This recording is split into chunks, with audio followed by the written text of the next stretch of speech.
Muito bem, queridos irmãos e irmãs, que bom estarmos aqui reunidos nesta capela dedicada à bem-aventurada Virgem Maria e, de modo especial, esta devoção ao Imaculado Coração de Nossa Senhora. Devoção esta que o servo de Deus tinha especial atenção, né? Ele era devoto a Nossa Senhora de Fátima. Nossa Senhora de Fátima, que havia, em uma das aparições, dito, né, que chegaria o dia que o seu Imaculado Coração iria triunfar. Portanto, também ele tinha grande devoção a este título de Nossa Senhora. Portanto, a partir de Nossa Senhora de Fátima, também o Imaculado Coração de Nossa Senhora. E nesta capela, também aqui ao lado, né, nós temos este prédio, que hoje é um centro terapêutico, né, uma coisa assim, que, se não me falha a memória, mas que foi todo um projeto iniciado a princípio pelo servo de Deus. Por isso que esta rua leva este nome, né? Porque ainda à época, quando ele esteve vigário na catedral, visualizando muitos andarilhos, muitas pessoas necessitadas, portanto, né, que usavam a marquise da catedral, ali dos mercados na redondeza, ele sentiu grande compaixão pelos mais necessitados, especialmente os andarilhos naquele momento. E por isso, se movimentando, né, porque os santos, nós vamos entendendo, que sempre nos incomodam, eles nos fazem sair de nós, né? E porque nos incomodam, e portanto, o servo de Deus não foi diferente. Ele incomodou tanto alguém naquele momento, que conseguiu então este terreno aqui ao lado, e começou o projeto todo para construir a casa do andarilho, né? Uma casa de acolhida para pessoas então que estavam vulneráveis, né, de alguma forma. Logo após ele foi transferido para Alto Piquiri, e como ninguém pôde acolher, ninguém deu andamento naquele momento neste projeto, acabou sendo esquecido, outras pessoas assumiram e fizeram outros caminhos.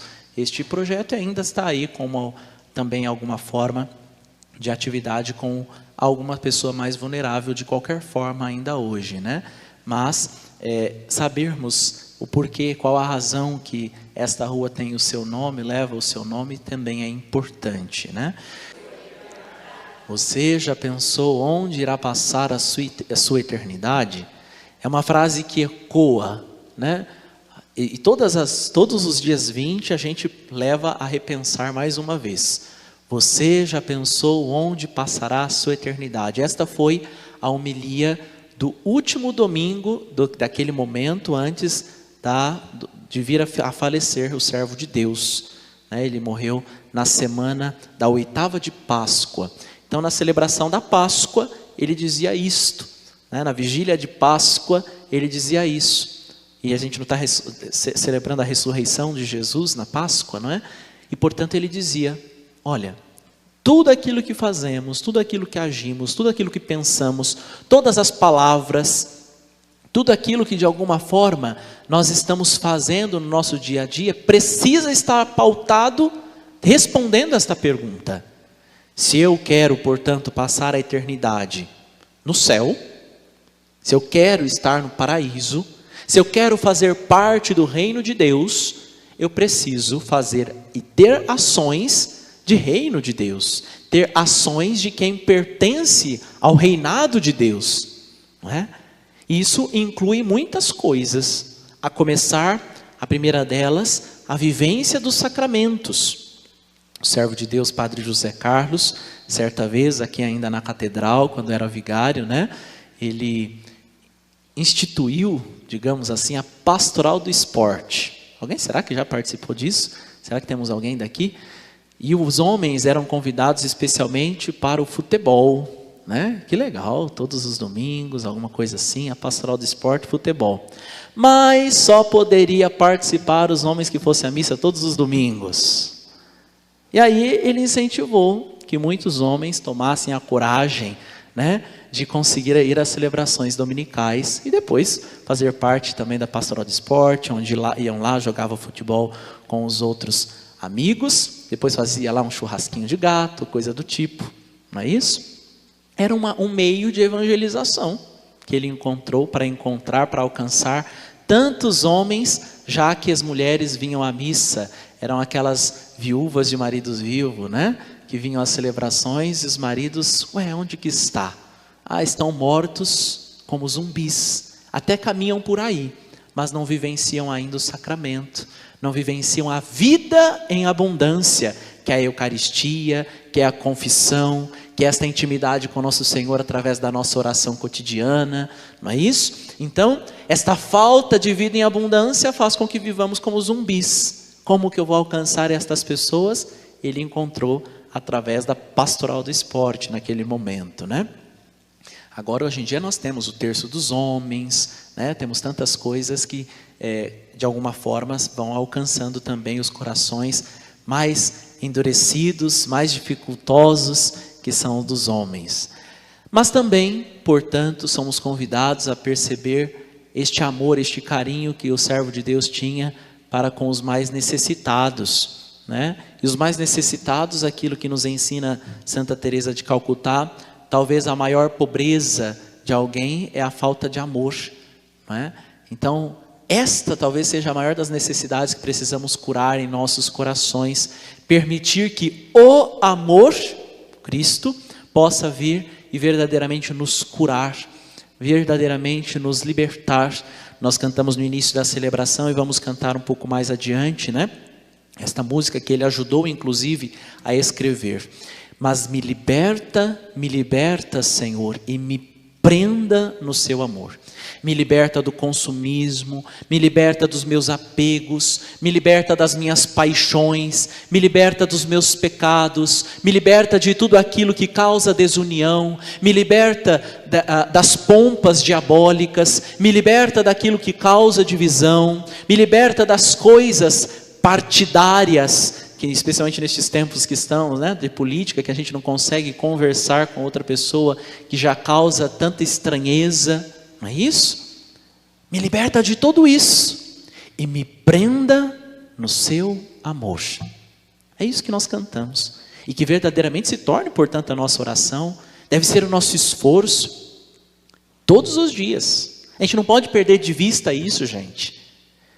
Eu não sei se eu gosto muito de missa, não. Então por que você quer ir para o céu, gente? O céu é missa 24 horas por dia. Sabia disso? Só que a gente vai ter consciência plena. Hoje talvez nós temos uma dificuldade de consciência. A gente não entende bem o que está acontecendo aqui na missa. Por que o padre faz isso? Por que o padre faz aquilo? Por que a gente fica de pé? Por que a gente se ajoelha? Por que a gente senta? A gente nem sabe, a gente só faz isso no automático. Lá no céu, todas as coisas serão reveladas, não é isso? E aí a gente tendo essa clareza, a gente vai falar, poxa, podia ter vivido tudo isso lá na terra, perdi tanto tempo assim, né? Então por isso, eu preciso cada vez mais conhecer, ninguém ama aquilo que não conhece. Eu gosto até de usar esse exemplo, sempre que eu vou em algumas capelas, também lá na minha comunidade, né? Eu costumo dizer e dar esse exemplo. Todos aqui amam uma senhora chamada Salma? Certamente não, né? Porque nem conhecem. Nossa, Salma ainda é um nome estranho, né? Que coisa assim estranha. Mas este padre que vos fala ama, porque ela é minha mãe. Eu conheço e por isso a amo. Nós só amamos aquilo que conhecemos. Só amamos aquilo que conhecemos. Quanto mais conhecemos a Santa Missa, mais nós vamos amá-la. Quanto mais conhecemos Jesus Cristo, mais vamos amá-lo. Por isso a importância, quem ignora a Sagrada Escritura, ignora Cristo. Isso quem disse foi São Jerônimo. São Jerônimo. E aí a gente às vezes, está a Bíblia toda empoeirada, lá aberta no Salmo 90, né, na sua casa, não sabe nem o que é passar a folha, tem folha colada. Hoje nós estamos começando lá a novena de São Judas Tadeu, lá em Alto Piquiri. Você sabia que tem uma carta de São Judas na sua Bíblia? Sabia? Não mente para o padre. Sabiam, gente? Pelo amor de Deus, é curtinha, bem curtinha. O penúltimo livro da Bíblia, antes de Apocalipse, está lá a carta de São Judas. E a gente às vezes nem sabe por quê, está colada, né? Está lá de São Paulo, pula lá para Apocalipse, ninguém nem vê tudo que tem no meio, né? Quem ignora a Escritura, ignora Cristo, disse São Jerônimo. Então a importância da gente escutar a palavra do Senhor, porque quanto mais o conhecemos, mais amamos, né? E São Francisco de Assis nos diz, o amor não é amado. Que tristeza, né? Que tristeza. Meu Deus, Deus não permita que isso tome conta e se encontre nos nossos corações. O amor não ser amado, o amor ser ignorado, o amor ser deixado de lado. E a nossa pobreza, portanto, que precisamos alcançar a graça de Deus para que expulsemos das nossas vidas a divisão do erro, a divisão daquilo que não vem da parte de Deus. Aí alguém pode dizer assim: padre, mas o evangelho de hoje está dizendo que Jesus veio trazer divisão. Como pode isso? Né? Nós não podemos pegar aquilo que nos interessa e sair embora, né? Temos que interpretar a Sagrada Escritura de modo integral. E o mesmo Jesus que disse que veio trazer unidade, que veio trazer a paz, também disse que veio trazer fogo no mundo e divisão. Por quê? Ele veio trazer paz, vida, alegria àqueles que o acolhem. Não é isso que ele mesmo nos diz? Àqueles que escutam a sua palavra e a coloca em prática. Estes vão encontrar paz, vida em abundância, tudo isso. Tudo que foi prometido por ele a nós. Mas àqueles que ainda não acolheram, vai ter divisão. Não tem jeito. Não tem jeito. Aquele que segue o evangelho incomoda, causa divisão. Não é isso? Aquele que fala em nome de Deus, aquele que busca viver o evangelho, aquele que ensina as coisas do alto, estes incomodam. Estes nos fazem sair de nós, ou nós mesmos, quando buscamos viver o evangelho de modo integral, as pessoas mesmo começam a não querer mais andar com a gente, né? Eu vejo acontecer isso especialmente com os adolescentes, com os jovens, né? Que às vezes começam a iniciar um processo de conversão, e como é difícil, por quê? Por conta dos amigos especialmente. Porque daí os amigos começam a não querer mais estar com eles, aí eles ficam se sentindo sozinhos, então eles dão passos atrás no processo de conversão, e esses passos atrás geralmente levam a lugares que eles não tinham nem caminhado ainda, né? E aí começam às vezes um processo ainda pior. Por isso, queridos irmãos, a importância de darmos apoio, de sermos acolhedores, de sabermos estender a mão. Por isso a importância de todas as obras de caridade que a igreja faz, inclusive para aqueles que não são cristãos, né? Você já viu alguma obra de caridade que a igreja tem que acolhe só católico? Eu nunca vi. Hospital Santa Casa de Misericórdia, por exemplo, acolhe só enfermo católico? O asilo, né, o Lar Santa Faustina, acolhe só idoso católico? Não. Acolhe a todos, porque queremos dar dignidade, vida plena a todos aqueles que querem, ou seja, tratar e enxergar Cristo no outro, né? E todos nós somos convidados a isso, todos nós. E aí vem a pergunta: o que temos feito para ver Cristo no outro? O que temos feito para agir como Cristo, para ser como Ele uns para os outros, não é? Certa vez, imagina que numa família, todos eles com problemas, todos eles afastados da igreja, 4 pessoas morando em casa, 5 pessoas morando em casa, a sogra, o pai da casa, a mãe da casa e um casal de filhos, né, que estão ali na beira da adolescência. A sogra, né, sendo aquela pedra no sapato em casa. O homem bebia toda, saía do trabalho, bebia, não chegava em casa de madrugada, brigava com todo mundo, batia às vezes em alguém. A esposa, né, cheia tomando depressivos, cheia com dificuldades, imagina, né?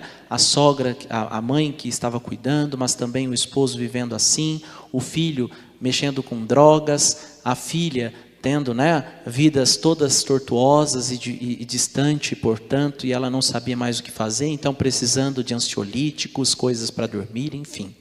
Então imagina, cada um na sua ilha, e um não conseguia ajudar o outro, pelo contrário, começava a se falar, já começava a bater bocas e tudo mais. Certa vez, né, então esta mulher foi tomar uma conversa com o padre. Padre, não sei mais o que faço em casa. Eu tomando esse monte de ansiolítico, meu esposo, né, bebe todos os dias, não tenho o que fazer mais, às vezes chega em casa até, às vezes acaba por ser muito agressivo, me empurra com umas coisas um pouco até meio difíceis.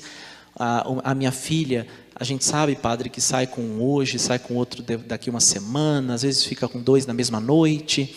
O meu filho, a gente sabe que já está mexendo com drogas, eu acho que maconha, talvez até cocaína, enfim. E a minha sogra, a minha mãe, ali, às vezes ainda como pedra no sapato, né? Fica ali arrumando picuinha, arrumando confusão, e dizendo que eu tenho que abandonar, ou coisa do tipo, enfim, só arrumando confusão. O que eu faço? E então o padre diz, olha, vocês não estão sabendo da última. Jesus voltou, se encarnou e está na sua casa. E é um de vocês. Não sei se é você, se é sua mãe, se é seu esposo, se é um dos seus filhos, não sei. Mas ele está lá. Ela falou, mas padre, não é possível. Imagina que Jesus vai se encarnar e vai estar na minha casa, daquele jeito. Não é possível isso. Isso é impossível. Ele está e está lá na sua casa. É um de vocês. Vocês têm que descobrir quem é. Inclusive para eu ir lá cumprimentá-lo. E ela então chegou em casa, fez uma reunião com todos eles. Falou, olha, Jesus está aqui e eu quero que se revele agora. Pode falar quem que é Jesus. É claro que todo mundo ficou estranhando, falou assim, essa mulher está louca, né? Fica escutando, dando voz a esses padres doidos e coisa do tipo. Não, Jesus está aqui, ele garantiu, o padre garantiu que ele está aqui em casa e nós precisamos descobrir quem que é. Então tá, vamos tentar descobrir quem é Jesus e que está encarnado aqui em casa. Então, falou, olha, quem será que é? Vamos tentar, tentando um por vez. Deve ser a sogra, deve ser a mãe. E então, a avó, né, no caso dos meninos. Então começaram a tratar a sogra, a nora, a avó ou a mãe, como se fosse Jesus. Começou a tratar bem, né, porque imagina, se for Jesus, vai que depois no juízo final ele manda um raio na minha cabeça, né? Então começou a tratar Jesus como se fosse, né, naquele momento, coisas assim. Mas passou uma semana, acho que não é ela, Jesus, não. E agora, então, será que não é a mãe? A mãe é tão boa com a gente, né? Acho que deve ser ela. Vamos então, aí começou a tratar a mãe como se fosse Jesus, traz um chazinho um pouco mais, né, na cama, começa a tratar um pouco diferente, isso e aquilo. Mas passou uma semana, acho que não é a mãe, não. E se for o pai? Mas não é possível, né? Pinguço como é, não deve ser. Mas vamos fazer o teste. Temos que fazer o teste. E aí então começou, né? Fazer o teste, talvez seja o pai, isso e aquilo. O pai falou, mas e se foi eu mesmo, né? Eu estou passando no boteco todo dia, coisa assim. Não fica bem se eu for Jesus, eu estou fazendo e agindo assim.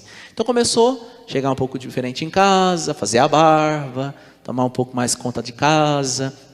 Começou a dar conselhos para o filho, né, que aquilo não era muito vida para ele estar tomando, isso e aquilo. Mas também chegaram à conclusão que não era o pai. Depois, então, talvez a filha fosse, e fizeram mais um teste durante uma semana, por fim, o teste também com o filho. Terminadas 5 semanas, o padre então veio visitar a casa, né? Fizeram lá um arroz e um feijão, um ovo estalado, né? Como faz o padre Frederico na casa de uma família aqui, que avisa só na última hora, estou chegando para comer um ovo frito, né? E então o padre chegou nesta casa e pediu, né, então isso, e foi perguntar, e então, acharam Jesus? Eu quero cumprimentá-lo. E aí eles falaram, olha padre, não achamos Jesus aqui não sabemos quem que é. Mas melhorou muito desde então, né? Por quê? As pessoas começaram a tratar umas às outras como se fosse encontrar Jesus no outro. E o outro, sendo tratado bem, começa a também se questionar, né? Fala assim, olha, a pessoa está me tratando tão bem, eu não posso ser grossa com ela, não posso ser tão ríspido, não posso agir desta forma. A moça que estava vivendo quase como uma piriguete, olha, se for Jesus não posso estar usando esse tipo de roupa, eu tenho que usar uma roupa um pouco mais comprida, não é isso? Então começa a gerar esta mudança em nós, através de nós. E aí o padre quer encerrar esta homilia recordando o exemplo não só do servo de Deus, mas de outros santos, né? Santa Teresa de Calcutá, por exemplo, certa vez, vou vir para o lado de cá, certa vez Santa Teresa de Calcutá, ela estava recebendo algumas visitas de pessoas que doavam dinheiro para ela construir, também reformar, continuar acolhendo pessoas enfermas e tudo mais, nas suas obras de misericórdia, né, nas suas obras de caridade que ela tinha. E esta pessoa muito imponente, muito rica, né, e tudo mais, estava acompanhando ela, e a Madre Teresa estava dando banho em um leproso. Na época ainda não tinha cura, né? Hoje em dia nós temos cura, hoje em dia se chama-se hanseníase, a doença, e tem cura para quem faz o tratamento direitinho e tudo mais. E a época ainda não tinha, estava assim, aquele processo ainda, né, de quase saber já o tratamento, mas ainda não tinha concluído, enfim. E ela estava dando banho em um leproso. E esta pessoa toda imponente, muito empoderada, rica e tudo mais, disse então a ela: eu jamais daria banho nem por $1 milhão nesta pessoa. E aí Madre Teresa responde: nem eu, né? Ela não dá banho naquele homem por $1 milhão. Ela dá banho naquele homem porque ela encontra Jesus nele. Ela dá banho naquele homem porque ela age como Jesus iria agir, né? É diferente, é totalmente diferente. É porque ela quer agir como Cristo. E é isso que nós queremos ao buscar a beatificação e canonização do servo de Deus. Vendo nas ações dele que ele agia como Cristo e encontrava Cristo nos mais necessitados, especialmente nos andarilhos, como nós vamos ver na oração do servo de Deus, né? Então aqueles que estão necessitados de amor, necessitados da compaixão, da misericórdia, por isso então como padre atendia as confissões, celebrava as santas missas, né? Mas também esta atenção física com os mais necessitados. Que também nós busquemos esta intimidade com o Senhor, busquemos esta conversão sincera, e ainda que causemos divisão, não porque nós queremos causar divisão, mas porque através das nossas ações, por conta da nossa unidade com Cristo, os outros acabam nos separando, os outros acabam nos dividindo. E se for para ser crucificado, que seja com Ele, que seja através dele, que seja por Ele, para que assim com Ele também vivamos a ressurreição.